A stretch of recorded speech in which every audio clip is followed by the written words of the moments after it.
Менің каналыма қош келдіңіздер. Сіздермен байланысты мен Дана. Бұл каналда біз акция, облигация, инвестиция, жалпы ақша тақырыбында барлық мәселелерді қозғайтын боламыз. Бүгінгі эфирде мен сіздерге акция, облигация, ETF дегеніміз не? Біз көп естіп жатамыз, инвестиция салу керек, акцияларды алу керек, облигацияға ақша салу керек деген сияқты. Бірақ олардың негізгі айырмашылықтарын көп адам білмейді. Сол себепті бүгін мен сіздерге қарапайым тілде соны түсіндіріп бергім келеді. Мысалы, қарайтын болсақ, мынау бір үлкен пирогты бір белгілі бір компания, мысалы Tesla компаниясы деп қарастыратын болсақ, бұның бір бөлшегін сіз сатып алатын болсаңыз, яғни акциясын сатып алатын болсаңыз, сіз осы пирогтың бір бөлігін сатып алып отырсыз. Яғни мынаның барлығы Тесланікі, ал мына бөлік қана условно бір азаматтікі. Яғни сіз қандай да бір компанияның белгілі бір бөлшегін сатып алатын болсаңыз, ол бізде акция болып саналады.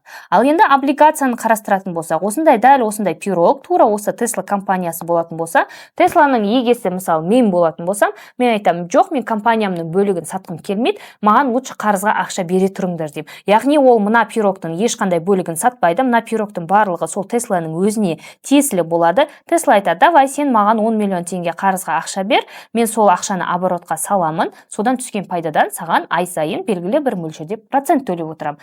Яғни мысалы ол 6 ай болуы мүмкін, ол 3 ай болуы мүмкін. Осы 6-3 ай біткеннен кейін мен саған 10 миллион теңгеңді қайтарамын, еще үстінен сен ай сайын процент көріп отырасың дейді. Ол бізде облигация болып саналады, Енді үшінші түрі ол бізде ETF. ETF дегеніміз не? ETF деген кезде көп адамдар байқайтыным просто шошып жатады. ETF дегеніміз ол осындай пирогтың ішіндегі неше түрлі көп акциялардың болуы. Яғни мына жерде мысалы Tesla болуы мүмкін, Amazon болуы мүмкін, Pinduoduo болуы мүмкін, Alibaba болуы мүмкін, например, мына жерде Nvidia. Яғни бірнеше мықты компаниялардан құралған осындай бір пирогты біз сіздермен ETF деп атаймыз. Яғни сіз мысалы Тесланы, Apple'ды бәрін қатар-қатар алуға ақшаңыз жетпейтін болса, сіз просто соның құрамдас бөлігінен тұратын ETF сатып алсаңыз болады. Яғни ETF сатып алдым деген сөз, мына жерде мынаның ішінде барлығы бар деген сөз. То есть мына жерде маргарита бар, пепперони бар, мексиканский пицца, яғни бүкіл пиццаның барлық түрі бар деген сөз.